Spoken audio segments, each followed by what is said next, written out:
வணக்கம். திரையரங்கம் rifle club.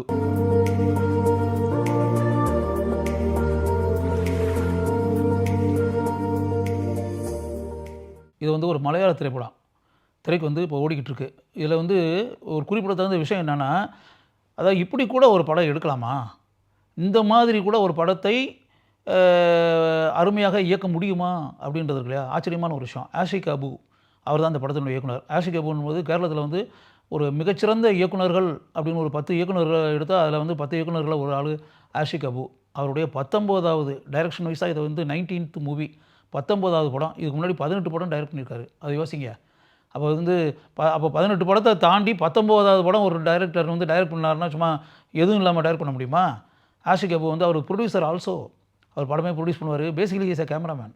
படங்கள் ஆரம்பத்தில் கேமராமேனாக ஒர்க் பண்ணிக்கிட்டு இருந்தவர் பிறகு இயக்குனராகி தயாரிப்பாளராகி எப்போ வேணாலும் கேமராமேனாகவும் ஒர்க் பண்ணுவார், டைரக்ஷனும் பண்ணுவார், ப்ரொடக்ஷனும் பண்ணுவார். எல்லாமே பண்ணக்கூடிய சகலகலா வல்லவன் ஆஷிக் அபு. இந்த படத்தை வந்து ஆஷிக் அபு இந்த படத்தை இயக்கியிருக்கிறார். இந்த படத்தினுடைய ஒளிப்பதிவாளரும் அவர் தான். கேமரா ப்ளஸ் டைரக்ஷன் ரெண்டுமே ஆஷிக் அபு தான். அதனால் ஆஷிக் அபு டைரக்ட் பண்ணி அப்படின்னு வரும்போதே அநேகமாக அவர் டைரக்ட் பண்ண எல்லா படத்தையுமே நான் பார்த்துருக்கேன். எனக்கு ரொம்ப பிடிச்ச இயக்குனர் ஆஷிக் அபு. பேரை பார்த்த உடனே டெஃபரெண்ட்டாக வந்து இந்த படம் வந்து ஒரு மாறுபட்ட கதையை கொண்ட திரைப்படமாக இருக்கும் அப்படின்ற அந்த எதிர்பார்ப்பு இருக்குல்ல எனக்கு உண்டாச்சு அப்படின்னு வச்சுக்கோங்க. அந்த மாறுபட்ட கதை அப்படின்றது என்ன அப்படின்னு வரும்போது, உதாரணத்துக்கு வந்து ஒரு கதாபாத்திரம் ஷாஜகான் அப்படின்ற பேரில் வந்து அது ஆக்சுவலாக வினீத் குமார். வினீத்னா நம்ம ஏற்கனவே இருந்த வினீத் இருக்கார்ல, அவர் இல்லை, இவர் இன்னொரு வினீத் குமார்ன்றது ஒரு நடிகர், இளம் நடிகர், வளர்ந்து வரக்கூடிய நடிகர். அவர் தான் அந்த கதாபாத்திரத்தில் ஷாஜகான்ற கதாபாத்திரத்தில் நடிச்சிருக்காரு. அந்த ஷாஜகான்ற கதாபாத்திரத்தில் வரக்கூடிய அந்த வினீத் குமார் படங்கள் அப்படி நடிச்சுக்கிட்டு இருக்கவர். அவருக்கு வந்து இப்போ ஒரு மாறுபட்ட ஒரு படத்தை நடிக்கலாம் அப்படின்னு வரும்போது, அது ஒரு வனப்பகுதியில் காட்டுப்பகுதியில் இருக்கக்கூடிய அப்படி ஒரு படமாக்கப்பட இருக்கும் படம். அதுக்கு வந்து கொஞ்சம் அந்த இடங்கள்லாம் போய் பார்த்துட்டு அந்த சில விஷயங்கள்லாம் தெரிஞ்சுக்கிட்டு அப்படி வந்தோம்னா நல்லா இருக்குமே அப்படின்ற மாதிரி நினச்சி தன்னுடைய நண்பர்கள் கூட அவர் வந்து ஒரு காட்டுப்பகுதிக்கு போகிறார். அந்த காட்டுப்பகுதியில் வந்து இந்த ரைஃபிள் கிளப்னு இப்போ படத்துக்கு பேர் வச்சாங்களே, அங்கே ஒரு ரைஃபிள் கிளப்புன்ற பேரில் ஒரு கட்டடம் இருக்குது. இவங்க அந்த இடத்துக்கு போகிறாங்க. அந்த ரைஃபிள் கிளப்பில் இருக்கக்கூடிய உறுப்பினர்கள் அப்படின்றதுல அது ஒரு மிகப்பெரிய கூட்டம், கிட்டத்தட்ட ஒரு 20 பேர் அப்படி சொன்னால். விஜயராகவன் இருக்கார்ல, அவர் அதில் வந்து வரார். அவர் வந்து அந்த அதில் வந்து அவர் தான் அந்த கிட்டத்தட்ட அந்த ரைஃபிள் கிளப்பினுடைய தலைவர் அப்படி வச்சுங்களேன். குழிவேலி லோனப்பன் அப்படின்னு அந்த கதாபாத்திரத்தினுடைய பேர். அந்த கதாபாத்திரத்தில் வந்து விஜயராகவன். அது பிறகு திலீஷ் போத்தன், நீங்களே படங்களை நிறையா பார்த்துருப்பீங்க. அவர் ஏற்கனவே படங்கள்லாம் டைரக்ட் பண்ணியிருக்காரு. திலீஷ் போத்தன் அவர் வந்து அந்த ரைஃபிள் கிளப்பினுடைய செயலாளர், செக்ரட்டரி அப்படி. இது போக மிகப்பெரிய கூட்டம், ஆண்கள் பெண்கள், வாணி விஸ்வநாத்லாம் வர்றாங்க. ஆக்சுவலாக தர்சனா ராஜேந்திரன் அப்படின்னு இப்போ ஒரு மிகப்பெரிய கூட்டம். அந்த ஒரு 20 பேர் இருக்கக்கூடிய அவங்க எல்லாம் அதில் மெம்பர்களாக இருக்கக்கூடியவர்கள், உறுப்பினர்களாக இருக்கக்கூடியவர்கள். இப்போ இந்த ஷாஜகான்ற கதாபாத்திரம் அவர் கூட இந்த நண்பர்கள் இவங்களும் அங்கே போயாச்சு. போன பிறகு அப்படியே ஒரு கலகலப்பு. எல்லாருமே அப்படியே துப்பாக்கி சுட தெரியும் அத்தனை பேருக்கும். ரைஃபிள் கிளப்னு பேர் வச்சிட்டாங்கல்ல, அப்போ துப்பாக்கி சுட தெரியும் அத்தனை பேருக்குமே, ஆண்கள் பெண்கள் எல்லாருக்கும். பல வயதுகளில் இருப்பவர்கள் அப்படி வச்சுங்களேன். அதாவது இளம் பெண்கள், இளைஞர்கள், நடுத்தர வயதில் இருக்கக்கூடிய ஆண்கள் பெண்கள், முதிய வயதில் இருக்கக்கூடிய ஆண்கள் பெண்கள் எல்லாருமே. ஆனால் எல்லாருக்குமே துப்பாக்கியை சுட தெரியும். அப்படிப்பட்ட இடத்திற்கு இந்த ஷாஜகான்ற இந்த திரைப்பட நடிகர் அங்கே போயிருக்காரு. அவர் அதில் வந்து உறுப்பினராக ஆகணும்னு நினைக்கிறாரு. அவரை உறுப்பினராக சேர்த்துக்கிறாங்க. சேர்த்த பிறகு அங்கே வந்து அந்த வழக்கமாக அந்த சந்தோஷம் அப்படியே வழக்கமாக அந்த ரோட்டரி கிளப்பு அண்டு லயன்ஸ் கிளப்லாம் நம்ம பார்ப்போம்ல, அந்த மீட்டிங் நடந்துச்சு அப்படின்னா அப்படியே மது அருந்தியவாறு, அப்படியே பல்வேறு வகையான உணவுகளை சாப்பிட்டவாறு, கொண்டாட்ட மனநிலையுடன் அப்படிப்பட்ட காட்சிகள்லாம் வரும் அப்படி வச்சுங்க. இப்படி இருக்கக்கூடிய ஒரு இதில் வந்து ஒரு இளம் காதலர்கள் 2 பேர் வந்து அதே இடத்துக்கு வந்து அபயம் தேடி அவங்க வந்து ஒரு சிக்கலில் மாட்டி, அது படத்தினோட ஆரம்ப காட்சியிலே ஒரு இது வச்சுறாங்க. ஆரம்பத்தில் இவங்க 2 பேரையும் வந்து டார்ச்சர் பண்ணக்கூடிய ஒரு இளைஞன் வந்து அது மோதல் உண்டாகி அவனை அப்படியே போட்டு தள்ளினதில் அவன் அப்படியே வந்து வீசி எரியப்பட்டு அப்படியே கீழே விழுந்து அவன் இறந்து அப்படின்ற மாதிரி ஒரு இப்படி ஒரு மேட்டர். அதுக்கு பிறகு அவனுடைய சகோதரன் ஒருத்தன், அது இது இப்போ என்னென்னா அந்த ஒருத்தன் இறந்தாச்சுன்னா அவனுடைய அப்பா வந்து ஆக்சுவலாக அனுராக் காஷ்யப் ஆக்ட் பண்ணார். அனுராக் காஷ்யப் ஆக்ட் பண்ண முதல் மலையாள படம் இது. இதுக்கு முன்னாடி அனுராக் காஷ்யப் மலையாள திரைப்படம் எதுலையும் நடித்ததில்லை. ஃபஸ்ட் டைம் ஒரு ரன்னிங் ரோலில் மிகச்சிறந்த கதாபாத்திரத்தில் அனுராக் காஷ்யப்பை ஒப்பந்தம் செய்திருக்கிறார்கள். தயானந்த் பேர் அப்படின்ற அந்த கதாபாத்திரத்தினுடைய பேர். அவர் வந்து எப்படின்னா எல்லாமே அந்த கிட்டத்தட்ட வெப்பன் பிஸ்னஸ்ன்னா சொல்லுவாங்கள்ல, அதாவது போர்க்கருவிகள், இந்த மாதிரி ஆயுதங்கள், இதெல்லாம் விற்பனை செய்து அந்த வியாபாரம் செய்து கோடிகளில் மிதக்கக்கூடிய மிகப்பெரிய ஒரு டான் அப்படி வச்சுக்கோங்களேன். எப்படிப்பட்ட ஒரு anti social characters, anti social element அப்படின்னு சொல்லுவோம்ல, அப்படிப்பட்ட anti social element, anti social activities எதையும் செய்வதற்கு தயாராக இருக்கக்கூடிய கதாபாத்திரம். அவருடைய மகன் தான் அந்த தீர்த்து கட்டப்பட்டது அப்படின்னு ஆக்சுவலாக. இப்போ அவர் வந்து அவர் பையனை போட்டு தள்ளியாச்சுன்னு வரும்போது அதுக்கு காரணம் யார் அப்படி, அது பிறகு பையன் போய் அட்டூழியம் பண்ணால், அட்ராசிட்டி பண்ணால், அவன் பண்ண நடவடிக்கைனால தான் இப்படி ஒருத்தன் வீசி எரிஞ்சிருக்கிறான் ஒரு இளைஞன். அதில் பொத்துன்னு கீழே வந்து குப்பை தொட்டியில் வந்து விழுந்து அவன் மரணத்தை தழுவ வேண்டிய ஒரு சூழல் வந்துருச்சு அப்படின்றதெல்லாம் அடுத்த மேட்ரு. இருந்தாலும் தன் மகனுடைய இப்படிப்பட்ட முடிவுக்கு மூல காரணமாக இருந்த அந்த இளைஞன், இளம்பெண், அவங்க இப்போ எங்கே இருக்காங்க அப்படின்னு சொல்லி தேடிக்கிட்டு இருக்கோம். அந்த இளம்பெண் இளைஞன் தான் இப்போ இங்கே வந்திருக்காங்க ரைஃபிள் கிளப்புக்கு.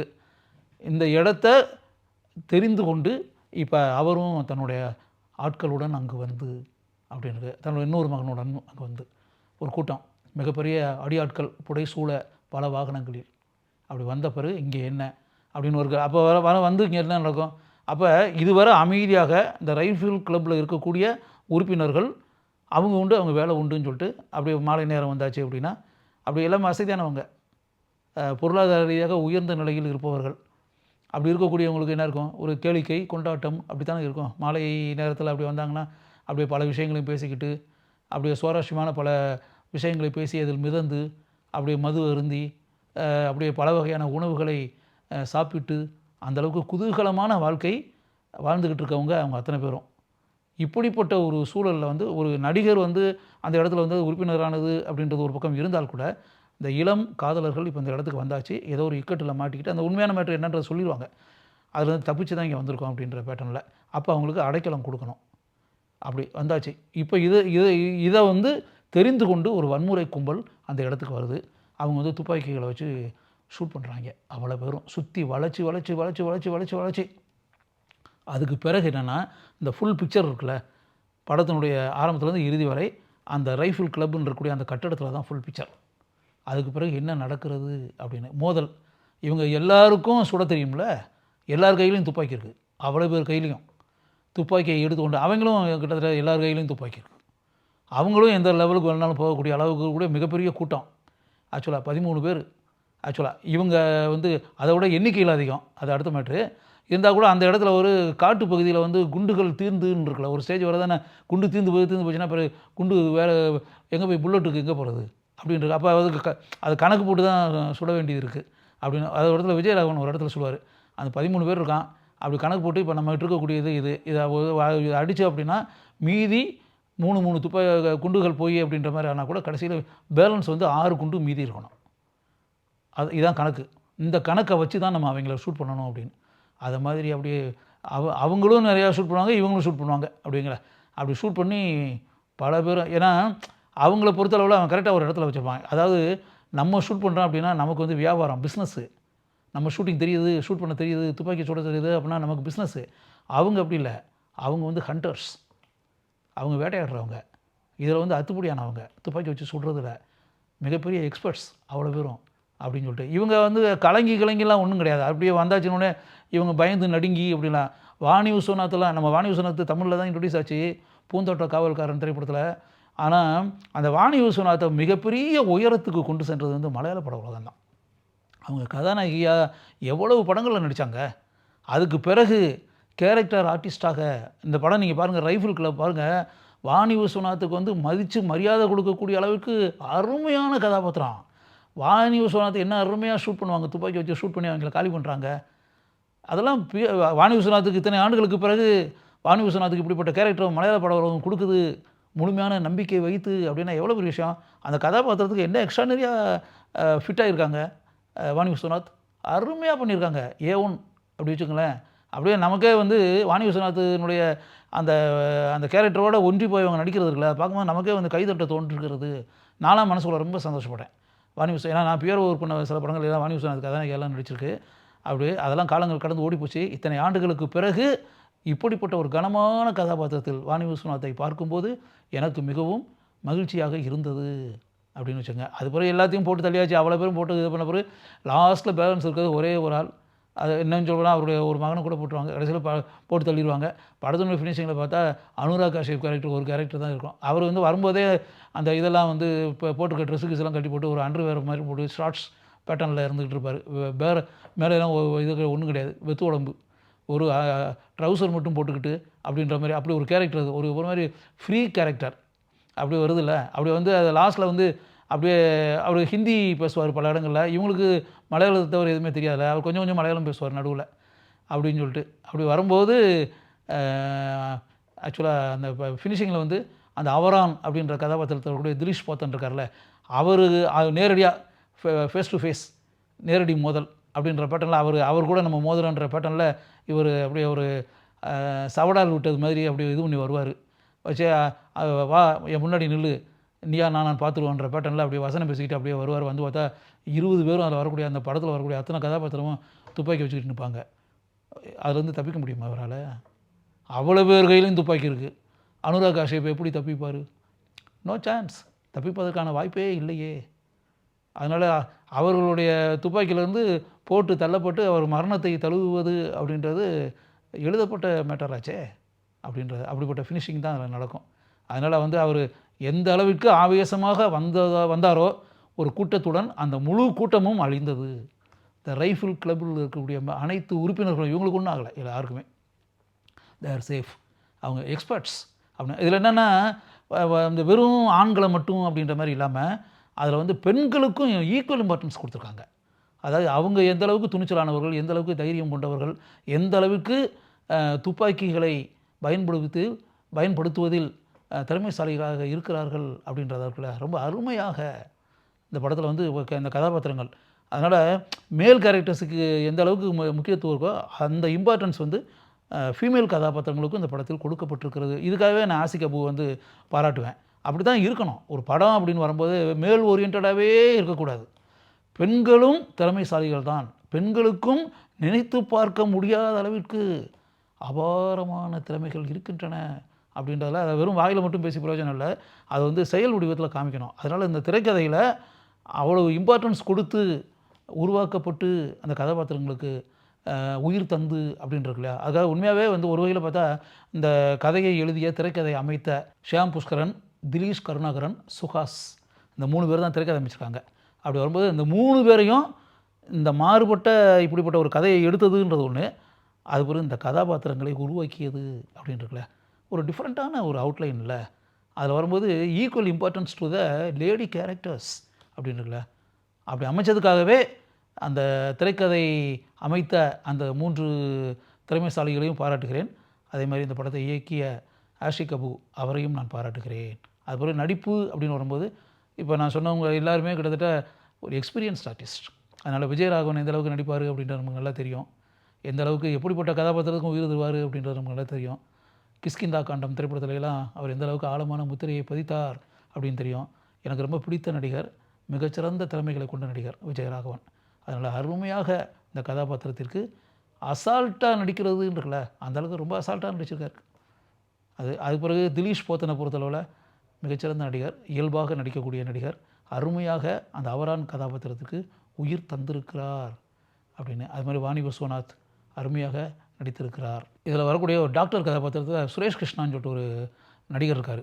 சுரேஷ் கிருஷ்ணன் நம்ம தமிழில் இருக்கக்கூடிய திரைப்பட இயக்குனர் கிடையாது, அங்கே சுரேஷ் கிருஷ்ணான்றது ஒரு நடிகர், அருமையான நடிகர். Very gentle performance, gentle characters எல்லாம் ரொம்ப அருமையாக பண்ணுவார். இதில் வந்து டாக்டர் ஆகிறாரு. அவர் பேசிக்க இன்னொரு விஷயம் என்னென்னா, அந்த அனுராக் காஷ்யப்போட மகனை வந்து இவர் வந்து ஒரு அட்டாக் பண்ணி அப்படி இப்படின்ற சுச்சுவேஷன் வந்து அப்படின்ற மாதிரி வருதுல, அந்த உடம்புல பல பாதிப்புகள்லாம் உண்டாகி அப்படின்னு வரும்போது இவர் டாக்டராக இருக்கிறதுனால இவங்க தான் ஷூட் பண்ணது, ரைஃபிள் கிளப்பில் மெம்பராக இருக்கவங்க தான் ஷூட் பண்ணிட்டு இவரே அதை ஸ்டிச்சிங்கெல்லாம் போடுவார். அது அவன் திமிராத, நான் டாக்டர், அதனால் நான் உனக்கு ஸ்டிச்சிங் போடுறேன். ஆக்சுவலாக அது கொஞ்சம் அசைஞ்சு அப்படி இப்படி நான் கூட ஸ்டிச்சிங் பிரிஞ்சிடும், தையல் பிரிஞ்சிடும், கொஞ்சம் அசையாமல் பேசாமல் இருன்னு. இப்படிப்பட்ட கதாபாத்திரம் யோசிச்சு பாருங்கள். ஒரு படத்தில் இப்படிலாம் கதாபாத்திரம் வைக்க முடியுமா? இவங்களே ஷூட் பண்ணிவிட்டு ஒரு டாக்டர் எந்த அளவுக்கு தன்னுடைய கடமையை செய்ய முடியுமோ, செய்ய வேண்டுமோ, அவரே வந்து தையல் போட்டு அவனை காப்பாற்ற முயற்சி செய்துன்னு இருக்குல்ல. ஏன்னா அவனை எனிமையாக உங்களுக்கு அப்படின்னு இல்லை, சந்தர்ப்ப சூழ்நிலை அப்படி அமைஞ்சிருச்சு. ஏன்னா அவன் ஷூட் பண்ணுறதுக்காக ட்ரை பண்ணான், அப்போ பதிலுக்கு ஷூட் பண்ணி தானே ஆகணும் அப்படிங்கும்போது அந்த சுரேஷ் கிருஷ்ணா கேரக்டர் வந்து வெரி குட் கேரக்டர். அதுபோல் அனுராக் காஷ்யப்பை பொறுத்தவரை சொல்லணும்னு அவசியமே இல்லை, அவர் இந்த கதாபாத்திரமாகவே வாழ்ந்திருக்கிறார் அப்படின்னு சொல்லிட்டு. அதனால் வட இந்தியாவில் இருந்து அப்படியே கேரளத்தில் உண்டாகக்கூடிய ஒரு மலையாள திரைப்படத்துக்கு அனுராக் காஷ்யப்பை கொண்டு வரணும்னு சொல்லிட்டு ஆசைக்கு நினைச்சார்ல, அந்த எண்ணத்திற்கே நான் தலை வணங்குகிறேன். சூசன் அப்படின்ற கதாபாத்திரத்தில் சுரபி லக்ஷ்மி மிக இயல்பாக அருமையாக நடித்திருக்கிறார் அப்படின்னு. அது பிறகு தர்ஷனா ராஜேந்திரன், அவங்க ஆக்சுவலாக வந்து ஒரு நல்ல நடிகை. நான் தர்ஷனா ராஜேந்திரன் வந்து பொதுவாக படங்களில் நடிக்கும்போது அவங்கள வந்து ஒரு எந்த அளவுக்கு இவ்வளோ அருமையாக கேஷுவலாக நடிக்கிறாங்களே அப்படின்ற மாதிரி மனசுக்குள்ள நினைப்பேன். குஞ்சுமோல் அப்படின்ற அந்த கேரக்டர் இருக்குல்ல, அந்த கேரக்டருக்கு வந்து கச்சிதமாக தர்ஷனா ராஜேந்திரன் பொருந்தி இருக்கிறார் அப்படின்னு சொல்லிட்டு. அதுபோல் சிசிலி அப்படின்றது உன்னிமாயா பிரசாத், அருமையான நடிகை. அவங்க நடித்த பல திரைப்படங்களை நான் பார்த்துருக்கேன். ரொம்ப இயல்பாக நடிப்பார் அப்படிங்கும்போது சிசிலி கதாபாத்திரத்திற்கு அவர் பொருத்தமான தேர்வு. இந்த படத்தினுடைய இசையமைப்பாளர் ரெக்ஸ் விஜயன். இப்படிப்பட்ட ஒரு குறிப்பிட்ட ஒரு கட்டிடத்தில் மட்டும் நடக்கக்கூடிய கதை அப்படின்னா பின்னணி இசை, ஏன்னா படம் ஃபுல்லாகவே ஆக்சுவலாக பார்த்தா ஒரு ஆக்ஷன் ஓரியன்ட் மூவி இல்லையா, படம் ஃபுல்லாகவே துப்பாக்கி வச்சு சுட்டு சுட்டு சுட்டு சுட்டு சுட்டு அப்படின்ற மாதிரி ஏகப்பட்ட துப்பாக்கி சுடல்கள் நிறைந்த திரைப்படம். அப்போ அதில் வந்து கிட்டத்தட்ட பின்னணி இசை எந்த அளவுக்கு இருக்கணும் அப்படின்ற ஒரு மாதிரி இருக்கு இல்லையா. ரெக்ஸ் விஜயன் வந்து மிக அருமையாக இந்த படத்திற்கு பேக்ரவுண்ட் ஸ்கோர் செய்திருக்கிறார் அப்படின்னு படத்தொகுப்பாளர் வி சாஜன் அருமையாக செய்திருக்கிறார். அதாவது இந்த மாதிரி ஒரு திரைப்படத்துக்கு வந்து படத்தொகுப்புன்றது மிகப்பெரிய பங்கு, அந்த பங்கை செவ்வனே செய்திருக்கிறார் இந்த படத்தினுடைய படத்தொகுப்பாளரான சாஜன். அதனால் இந்த படத்தினுடைய படப்பிடிப்பு அப்படின்னு வரும்போது முண்டக்கயம் அப்படின்னு சொல்லி கோட்டயம் மாவட்டம், நான் அந்த இடத்துக்கெல்லாம் போயிருக்கேன். இயற்கை எழில் தவழக்கூடிய அருமையான இடம். அதாவது அந்த இடத்த முண்டக்கயத்தை ஒரு தடவை பார்த்தோம் அப்படின்னா நமக்கு வந்து திரும்ப திரும்ப அந்த இடத்துக்கு போகலாம் அப்படின்ற மாதிரி தோணும். இப்போ ஊட்டி, கொடைக்கானல், மூணாறு இப்படிலாம் நம்ம போகணும்னு நினைக்கிறோம்ல, அதே மாதிரி மீண்டும் இந்த இடங்களுக்கெல்லாம் செல்ல வேண்டும் அப்படி நினைக்கக்கூடிய அளவிற்கு அழகு நிறைந்த இடம் முண்டக்கயம். அந்த முண்டக்கயத்தில் இந்த படத்தினுடைய பல காட்சிகள் படமாக்கப்பட்டிருக்கின்றன. அதுபோல் வந்து ஆந்திரா மாநிலத்தில் இருக்கக்கூடிய ராஜமந்திரி அங்கே வந்து படமாக்கியிருக்காங்க, திருச்சூரில் படமாக்கியிருக்காங்க, எர்ணாகுளத்தில் படமாக்கியிருக்கிறாங்க. இந்த படத்தினுடைய பல காட்சிகள் படமாக்கப்பட்டிருக்கின்றன. அது போக வந்து கொச்சியில் இருக்கக்கூடிய ஒரு ஸ்டுடியோவிலையும் சில காட்சிகளை படமாக்கி இருக்கிறார்கள். அதனால் வந்து மலையாள திரைப்படம் அப்படின்னாலே பொதுவாகவே நம்ம எல்லாருக்குமே தெரியும், அவங்க ஒரு டிஃப்ரெண்ட்டான கதைக்கருவை எடுப்பாங்க, மாறுபட்ட திரைப்படமாக தான் இயக்குவாங்க. 10ஓட ஒன்றா இருக்காது பெரும்பாலான மலையாள திரைப்படங்கள் அப்படின்றது நம்ம எல்லாருக்கும் தெரிஞ்ச விஷயம்.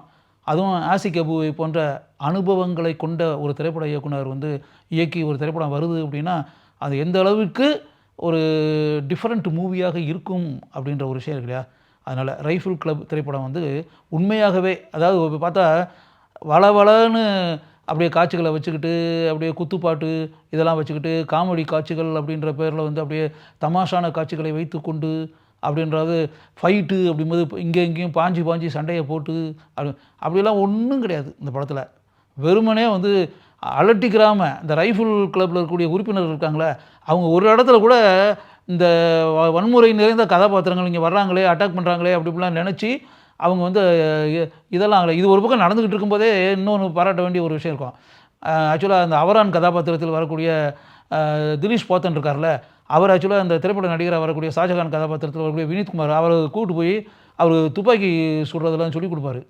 துப்பாக்கி வச்சு எப்படி சுடலாம், எப்படி மிருகங்களையெல்லாம் எப்படி சுடணும் அப்படி இப்படின்ற பேட்டர்னில் அப்படி ஒரு காட்சி வந்து பேரலாகவே ஓடிக்கிட்டு இருக்கோம். அதனால் இப்படி இந்த அட்டாக்லாம் நடக்கும்போது இவரை வர வைக்கிறதுக்கு எப்படி அப்படின்னு வரும்போது துப்பாக்கி வச்சு சுட்டுன்னு வரும்போது அது நல்லா இருக்கும். ஒரு கண்கொள்ளா காட்சி. வானத்தில் வந்து அப்படி ஒரு லைட்டு பேட்டர்னில் ஒரு இது வரும். அது பார்த்தாச்சுன்னா இங்கே ஏதோ ஒரு இது நம்மளை கூப்பிட்றாங்கன்ற மாதிரி நினச்சி அப்படின்றது மாதிரி. அவர் முதல்ல அது பெருசாக எடுத்துக்கிற மாட்டார். இன்னொரு இடையும் வந்து அப்படின்னு வரும்போது அது பிறகு அவங்க அந்த கம்பியில் வந்து அப்படி தொங்கிக்கிட்டே வர்றது மாதிரி இருக்கும். அந்த ஃபைட்டிங் ரொம்ப அருமையான சீன். அந்த மாதிரி நிறைய பாராட்டக்கூடிய விஷயங்கள் இந்த படத்தில் நிறையா இருக்குது அப்படின்னு வச்சுக்கோங்களேன். இதெல்லாம் வந்து வெறுமனே ஒரு படத்தை பார்த்த என்னுடைய அனுபவத்தை உங்கள்கிட்ட நான் சொல்கிறேன். அதனால் நீங்கள் வந்து அந்த படத்தை வந்து ஃபுல்லாக நேரடியாக நீங்களே பார்த்தா தான் ரைஃபிள் கிளப் திரைப்படம் எந்தளவுக்கு ஒரு மாறுபட்ட திரைப்படம், ஒரு டிஃப்ரெண்ட் முயற்சி அப்படின்னு சொல்லி அந்த உணர்வு உங்களுக்கு உண்டாகும். அதேமாதிரி இந்த படத்தினுடைய இயக்குனர் ஆஷிக் அபுவை வந்து ஒரு மதிப்புடனும் மரியாதையுடனும் நாம் நினைக்க வேண்டும் என்ற எண்ணம் உங்களுக்கு நிச்சயம் உண்டாகும் என்று எனக்கு தெரியும்.